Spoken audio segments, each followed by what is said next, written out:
ये 3 कारण को प्रॉपर मैनेज कर लो, मेरे हिसाब से 90% तक फुल ड्रॉपिंग रुक जाएगी। हाई डोज की वजह से जमीन का पीएच हाई हो जाता है और पौधा कुछ नहीं लेता, फिर ऐसे के वैसे खड़ा रहता है नीचे। सबसे पहले तो वो कारण जानना चाहूंगा कि फूल डैमेज क्यों होते हैं। फूल का मुख्य मेरे हिसाब से जो मैंने देखा है 5 साल में,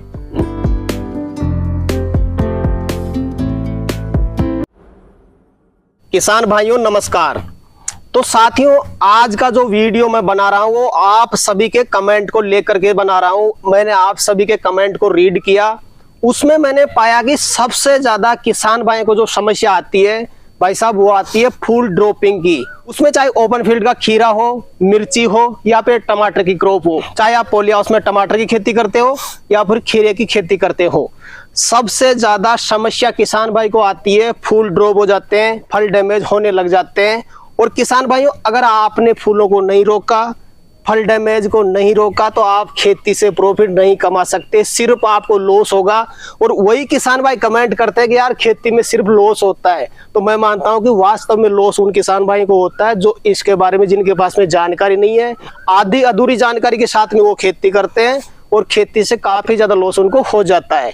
तो ये वीडियो आपके लिए काफी ज्यादा इंपॉर्टेंट होने वाली है, चाहे आपके पास में मिर्ची की खेती हो, टमाटर की खेती हो या फिर आपने खीरे लगा रखे हो। ये वीडियो आपके लिए काफी शानदार होने वाली है। वीडियो को पूरा देखें, बारीकी से देखें, काफी शानदार नॉलेज आपको इस वीडियो में मिलने वाली है। वीडियो पसंद आए तो वीडियो को लाइक करें, बाकी किसान भाई तक वीडियो को शेयर जरूर करें, और जिन किसान भाइयों ने अभी तक हमारे चैनल को सब्सक्राइब नहीं किया, चैनल को सब्सक्राइब कर लें। तो आइए किसान भाइयों, आज का वीडियो शुरू करते हैं। सर नमस्कार। नमस्ते जी। नमस्ते सर जी, एक बार किसान भाई को अपना छोटा सा परिचय बता दें आप। मेरा नाम प्रहलाद मीणा है जी, तहसील निजरना, लालसोट, जिला दौसा जी। सबसे पहले ये जानना चाहूंगा, इस तरह की पोली हाउस फार्मिंग करते हुए कितना टाइम हो चुका आपको? मेरे को हो गए करीबन 5 साल के लगभग हो गया। 5 साल के लगभग। पोली हाउस फार्मिंग करते हैं या फिर ओपन में भी कोई खेती करते हैं आप? ओपन में भी करते हैं, पोली हाउस भी करते हैं, दोनों ही करते हैं जी।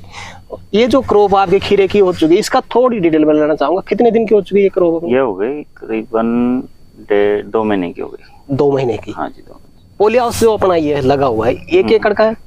हाँ, 1 एकड़ का पोली हाउस है। कितने सीड लगाए टोटल आपने इसमें? इसमें है 7200 के समथिंग, 7200 के समथिंग सीड लगे हैं। जी जी। वैरायटी भी बताना चाहें तो बता सकते हैं कौन सी? वैरायटी इसमें अभी वो है कैप्टन स्टार है, रिजवान का। हाँ जी। युक्सुल की भी है, 5232 भी है, थोड़ी बहुत कैप्टन है, दोनों ही। दोनों लगा रखी है? हाँ, दोनों जी। इस टॉपिक के बारे में किसान भाई को जानकारी देना चाहूंगा। आपके पौधों पर भरपूर फूल लगे हुए हैं, कोई भी फूल मुझे डैमेज नहीं दिखा, एक भी फूल। और किसान भाई लगातार कमेंट करते हैं यार सर, हमारे तो जो भी फसल लगाते हैं, टमाटर ले लो, मिर्ची ले लो या फिर खीरा ले लो, फूल ही डैमेज हो जाते हैं। सबसे पहले तो वो कारण जानना चाहूंगा कि फूल डैमेज क्यों होते हैं।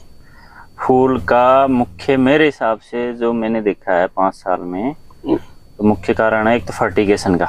जी, ठीक है ना। पोली हाउस के अंदर क्या है कि किसान क्या करते हैं, बाहर से 2-2 फीट पर्दे खोलते हैं चारों तरफ से, अंदर ज्यादा गर्मी हो जाती है, इस वजह से भी होते हैं। एक तो वेंटिलेशन का फर्क पड़ता है, एक फर्टिगेशन का है। फर्टिगेशन अपन अनबैलेंस करेंगे ना तो वो भी होता है। एक माइक्रोन्यूट्रिएंट की कमी हो गई, वो भी होता है। एक पानी का भी सबसे बड़ा वो है, कोई दोपहर को दे रहा है, कोई शाम को, कभी सुबह, तो एक फिक्स टाइम होना चाहिए, सुबह सुबह जी पानी चाहिए। पानी की कमी से भी होते हैं। और देखो फंगस भी की वजह एक मुख्य कारण है इसका। फंगस से भी फूल ड्रॉप हो जाते हैं? फंगस से काफी ड्रॉप होते हैं। तो सर जी, जैसे पोली हाउस की बात आपने कर ली, सही है, लेकिन कई किसान भाई की जो क्रॉप ओपन में उन्होंने लगा रखी है उसमें भी फूल ड्रॉप हो जाते हैं। वो तो सेम है सबका सिस्टम जी। हाँ, इंसेक्ट की वजह से फूल ड्रॉप कम होता है। एक तो फंगस हो गई, एक फर्टिगेशन अनबैलेंस की वजह से होता है। मुख्य वजह ये मानते हैं फर्टिगेशन का ही मुख्य, मुझे ये तो ये मानता हूँ, फर्टिगेशन अगर अपन ऊपर नीचे दे रहे हैं ना तो वही मुख्य कारण हो सकता है इसका। जी। कई किसान भाई जानकारी के अभाव में जो फर्टिगेशन देते हैं, मेरे हिसाब से हाई डोज कर देते हैं, ज्यादा उत्पादन लेने के चक्कर में। हाई डोज की वजह से जमीन का पीएच हाई हो जाता है और पौधा कुछ नहीं लेता, फिर ऐसे के वैसे खड़ा रहता है, नीचे से खाद बिल्कुल, पानी वगैरह कुछ नहीं लेता। पीएच हाई हो जाता है, 8 से ऊपर चला जाता है, फिर कुछ नहीं लेता, फिर फुल ड्रॉप तो होंगे ना जी। ये है। फर्टिगेशन भी एक समान मात्रा में जितना उसको चाहिए ना वो ही दो। कई बार कैल्शियम पौधा मांग रहा है और अपन दे रहे हैं पोटास, तो वो भी एक कारण है। फूड बेंडिंग भी हो जाती है ना, आगे से पतला पीछे से मोटा, आगे से मोटा पीछे से पतला, ये भी एक फर्टिगेशन अनबैलेंस मुख्य कारण है इसका। फिर फंगस है एक दूसरा कारण जी, फंगस की वजह से। बीच बीच में जैसे 7 दिन में 10 दिन में एक बार फंगीसाइड का स्प्रे मारो, और माइक्रोन्यूट्रिएंट की वजह से भी होते हैं जी। कई किसान भाई ने मेरे पास पर्सनली कमेंट भी किए हैं कि सर क्या गर्मी की वजह से तो फुल ड्रॉप नहीं हो रहे हैं? गर्मी की वजह से नहीं होता। अच्छा, गर्मी की वजह से कुछ नहीं होता। गर्मी की वैरायटी है तो गर्मी में कैसे होंगे? बस फर्टिगेशन और पानी का प्रॉपर ध्यान रखो, सब ठीक हो जाएगा जी। ये तो आपने वजह बता दी। थोड़ा बहुत तो देखो हमारी भी होता है, सबकी होता है थोड़ा बहुत तो, और पूरा तो ले ही नहीं पाता कोई भी किसान। 100 में से 100 नहीं मिल पाता, लेकिन अगर 100 में से 70% फुल ड्रॉप हो जाते हैं तो फिर तो वो कारण तो देखो अपनी खुद की लापरवाही ना। फर्टिगेशन अनबैलेंस हो गया एक फंगस की वजह से, अब पहचान नहीं पाता। थोड़ा सा मैं कैलकुलेशन जानना चाहूंगा। जैसे अपने पौधे पर 100 फूल लगे, नॉर्मली कितने फूल ड्रॉप हर किसान के होते हैं? हमारे पास में देखो 10-15-20% तक तो खराब हो जाते हैं। 10% तो अगर 80% फूलों से उत्पादन मिल रहा है तो ठीक मान सकते हैं, खूब बढ़िया है। 80% भी लेगा ना तो भी आराम से 50-60 टन तो निकाल लेगा जी। अब कई किसान हैं जो 25-30 टन पे अटके हुए हैं, फर्टिगेशन अनबैलेंस हो रहा है, उनका कुछ तो कारण है, अपनी खुद की कमी से हो रहा है, कुछ हो रहा है जो ये जी। प्रॉपर उसको सुधारो, धीरे धीरे अपने आप से ऊपर पहुंच जाएगा प्रोडक्शन। एक तो सोलराइजेशन नहीं करते, 5-5 फसल कर रहे हैं उसी में, 2-2, 3-3 साल से सोलराइजेशन नहीं किया तो जमीन में फंगस भी पैदा हो गई और निमाटोड की समस्या आने लग गई, जड़ में गांठें हो गई तो ऊपर खाना कुछ तो लेगा नहीं वो पानी वगैरह, तो उसका गड़ा है, जड़े है ना जो गड़ा है, तो गड़ा ब्लॉक हो गया ना तो ऊपर कुछ नहीं लेगा, तो अंदर खाना कैसे जाएगा? बस तो वो फर्टिगेशन ऊपर नहीं लेगा तो फिर ड्रॉप तो होंगे। ये है, सोलराइजेशन करके करोगे तो काफी हद तक कमी आएगी इस चीज में। कई किसान भाइयों की सर जी मानसिकता बन चुकी है कि यार सोलराइजेशन जो है वो सिर्फ पॉली हाउस के लिए, ओपन फील्ड के लिए नहीं है। क्या मानते हैं आप? नहीं, ओपन फील्ड में एक बार करके देख लो ना, कितना आधे में कर लो। चलो अपन 1 एकड़ का काम कर रहे हैं, 2 बीघे में कुछ फसल लगा रहे हैं बाहर, उसमें आधे 1 बीघे में आप सोलराइजेशन कर लो, 1 भी मत करो, प्रोडक्शन का आपको पता चल जाएगा जी। एक तो दवाइयाँ कम लगेगी, खर्चा कम आएगा। सोलराइजेशन ऐसा है कि 30% खर्चा घटा देता है अपना। अच्छा, ये है, बीमारियां ही नहीं, बीमारियां खत्म हो जाती है जमीन से। मुख्य तो एक तो हमारी जो रेतीली जमीन होती है ना, इसमें निमाटोड आती है, निमाटोड आने के बाद में कुछ नहीं हो सकता, कैंसर होने के बाद में आदमी का कुछ नहीं होता, बस इलाज से चलता रहता है और कुछ जी। तो सर जी ये तो आपने बताई समस्याएं जिनसे कि अपने फुल ड्रॉप हो सकते हैं, तो इनका निदान किसान भाई कैसे करे? क्या डोज लगाए? पॉली हाउस में क्या डोज रखे, ओपन में क्या डोज रखे? देखो एक तो खीरे की फसल में ग्रोथ ज्यादा हो रही है ना, तो भी फुल ड्रॉप होंगे जी, तो उसको ग्रोथ को भी मेंटेन करना पड़ेगा। अब ग्रोथ रोकने के लिए देखो एक तो काफी केमिकल भी आ रहे हैं, दवाइयाँ आ रही है, वो लो। पहले तो मैनेजमेंट से रोको इसको, जैसे रात को चारों तरफ के पर्दे ओपन छोड़ दो, जिससे ठंड की वजह से थोड़ी ग्रोथ रुकेगी, क्योंकि गर्मी के महीने में गर्मी की वजह से पौधा भागता है बहुत ज्यादा, नोडल स्पेस बहुत ज्यादा ऊपर हो जाता है। एक माइक्रोन्यूट्रिएंट 7 दिन में एक बार मारना पड़ेगा अपन को, ठीक है। और जिस फर्टिगेशन जैसे जिस NPK की कमी आ रही है वो स्प्रे मारो, जड़ में प्रॉपर दो, सोलराइजेशन करो, जब तो हो जाएगा सक्सेस मामला जी। तो माइक्रो न्यूट्रिएंट आप कौन सा यूज में लेते हैं, अगर कोई सजेशन करना चाहे? माइक्रो न्यूट्रिएंट सभी कंपनियों के आते हैं। अच्छा, सभी टोटल जितनी भी NPK जो खाद बीज बना रही दवाइयाँ उसके सब के आते हैं, कोई सी भी कंपनी का उठा लो जी, बढ़िया कंपनी जो अच्छी लगे आपको उसका ले सकते हैं, वो ले लो, उसका स्प्रे मारो। अगर माइक्रो न्यूट्रिएंट की कमी से है तो वो स्प्रे मारना पड़ेगा, फंगस है तो फंगीसाइड का स्प्रे करो, और शेड्यूल को प्रॉपर मैनेज करो, पौधे को क्या चाहिए वही दो, एक्स्ट्रा मत दो, इससे जमीन खराब होती है और कोई फायदा नहीं है। ऐसे ऊपर नीचे ठोकने से तो कोई फायदा है नहीं। देखो कई किसान भी बढ़ रहा है अपना और पौधा भी कुछ नहीं ले रहा, उत्पादन भी घट रहा है। ये है। अब कई बार क्या है कि किसान जैसे थोड़ा सा भाव ऊपर चढ़ता है मार्केट, और जैसे 2 किलो फर्टिगेशन कर रहे हैं ना तो उसको डबल कर देते हैं, 4-4 किलो उत्पादन ज्यादा लेने के चक्कर में। अब जैसे ज्यादा देंगे ना तो जमीन का pH हाई हो जाता है जी, और वो पौधा 2 किलो भी नहीं लेता, फिर तो उसमें से 1 किलो ही उठा पाएगा, और जड़ गड़ान समस्या काफी बीमारियां और पैदा करता है। जो चल रहा है उस हिसाब से चलाओ, ढंग से चलाओ, कम फर्टिगेशन यूज लो जी, ये है, ज्यादा कर स्प्रे में लो काम में। सर जी ये जो उपाय आप किसान भाई को बता रहे हैं फूल रोकने की, इन चीजों का ऐसे शेड्यूल बना करके दे सकता है, लेकिन सेम बात करें ओपन फील्ड में जैसे टमाटर, मिर्ची और खीरा किसी किसान भाई ने अगर लगा रखा हो तो डोज ओपन में ज्यादा लगता है कि कम लगता है? नहीं, डोज तो वही होता है ना, सेम वो डोज। देखो इतना ही खाना चाहिए, उतना ही दो। अच्छा। और हर चीज का डोज अलग अलग होता है, दवाई का भी, एनपीके का भी और माइक्रोन्यूट्रिएंट का भी जी। वो तो डोज तो उन पे लिखा हुआ आता है, उस हिसाब से स्प्रे होता है उसका।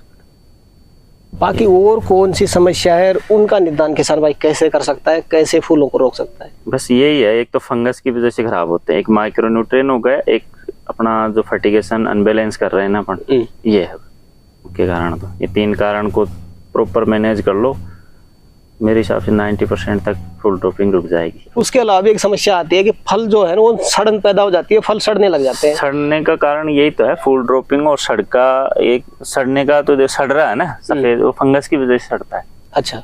एक तो एकदम पीला पीला होके और वो सूखता है, वो तो हो गया अपना माइक्रोन्यूट्रिएंट की वजह से। एक फफूंद सी सारी है सफेद सफेद, उस पे काली या सफेद कलर की, और फफूंद फंगस हो गई तो उसपे तो फंगिसाइड काम करेगा, ज्यादा ह्यूमिडिटी की वजह से भी होती है।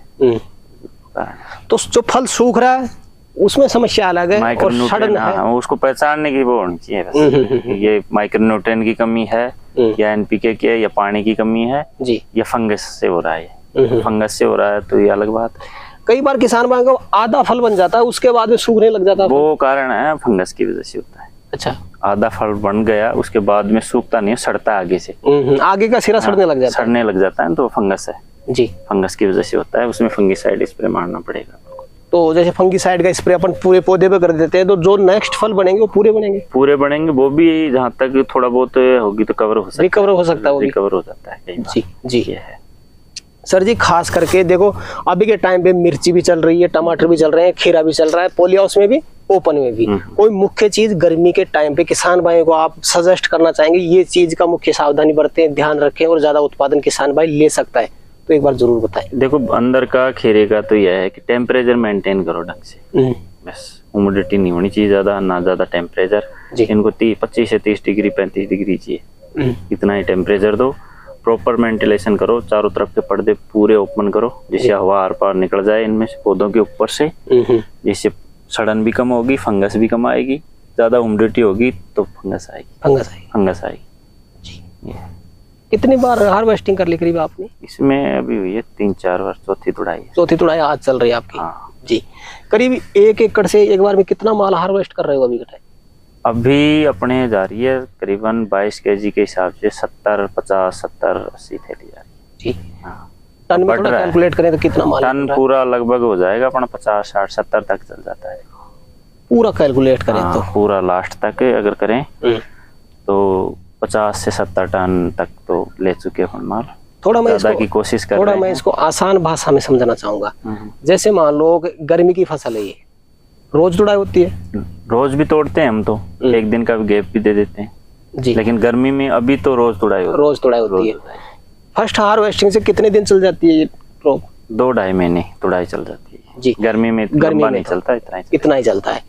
एक दिन में थोड़ा कैलकुलेट करके बताएं, कभी कम भी निकलता है, कभी ज्यादा भी, कभी कम भी निकलता है। एक बार में कितना, एक दिन में कितना माल निकल जाता है? एवरेजन 1 टन मान लो, 1 टन के आसपास। 1 टन मान लो, तो फिर 70 टन भी तोड़ेंगे तो 70 टन हो गया। 70 टन हो गया। कभी आधा टन भी निकलता है, कभी 2 टन भी, 2.5 टन भी निकलता है जी जी जी जी। 4 टन भी निकल आता है कभी। तो एवरेजन 1 टन का ले लो ना तो 1 टन के आसपास। हाँ, तो 60 तुड़ाई भी कर देंगे ना तो मोटा मोटा 60 टन आराम से हो जाएगा जी। और मार्केट रेट की भी थोड़ी बात कर लेते हैं। अभी के टाइम मार्केट क्या है? तो इस टाइम पे तो बहुत गिर गया है, इस टाइम पे तो 15 से 16, 15 ये हाल है। ये आ गया। हाँ जी। आगे क्या उम्मीद है आपको? आगे देखो, हम तो उम्मीद लगा के बैठे हैं कि बढ़े। अब ये तो अपने हाथ में भी नहीं है मार्केट। अगर 15 का ही मिलता है अपने को तो अपना पॉली हाउस कहाँ तक पहुँचता है? अब लगा लो आप 60 टन 60 टन मान लो, 70 भी मत मानो, 60 टन अगर मिल जाता है अपन को माल तो 9 लाख रुपए का, 8-9 लाख रुपए का हो जाएगा। फिर भी नुकसान नहीं है अपन को, नुकसान तो नहीं है। करीब कितने का खर्चा? बढ़िया 20 से ऊपर जाता है ना तो बढ़िया मुनाफा हो जाता है दोनों फसल। हाँ, नुकसान तो कहीं पे भी नहीं है अगर ढंग से करेंगे ना अपन, प्रॉपर मैनेज करो, नुकसान नहीं है। 9 लाख रुपए अपनी एक फसल का है, ये एक फसल के हो जाएंगे। 6 महीने की क्रॉप मान सकते हैं इसको? ये हो गई 4 महीने, 5 महीने लास्ट 5 महीने की। बीज लगाने से लास्ट 4 महीने 15 दिन लास्ट मान लो गर्मी की फसल, उसमें खत्म हो जाएगी, उसमें खत्म हो जाती है। कितना खर्चा मानते हैं सर जी? खर्चा भी थोड़ा कैलकुलेट करके बताएं। खर्चा देखो, एक तो 70-80 हजार रुपए का तो बीज ही आ जाता है 1 एकड़ के अंदर, ठीक है ना जी। और फिर ऊपर लगभग 1-20-30 की दवाइयाँ आ जाती है, फर्टिगेशन हुआ, तो अब लगा लो आप 2 लाख 2.5 लाख रुपए मान लो सारा खर्चा। 2.5 लाख तो खर्चा होना ही है। और इसमें से 9 में से अगर माइनस भी करते हैं तो 6.5-7 तो बचा सकते हैं ना? हाँ, 6.5-7 5 मान लो, 5 लाख तो कहीं नहीं जाने वाला। दोनों फसल से अगर 5-5 भी बता दें 10 लाख तो बचा रहे हैं। हाँ, 10 लाख तो आराम से हो रहे हैं, इतना तो बचा सकते हैं। हाँ जी। तो सर जी, आज किसान भाइयों के लिए आपने समय निकाला और अपना अनुभव आपने किसान भाई तक शेयर किया, उसके लिए आपका बहुत बहुत धन्यवाद। धन्यवाद सर। तो किसान भाइयों, जानकारी कैसी लगी? हमारा इस वीडियो को बनाने का उद्देश्य सिर्फ यही था कि आपके कमेंट के ऊपर जो आपको समस्याएं आ रही थी उनको खत्म करना था, उनसे आपको कैसे छुटकारा मिले, कैसे आप अपनी फसलों से ज्यादा उत्पादन लेकर के ज्यादा प्रॉफिट कमा सकें।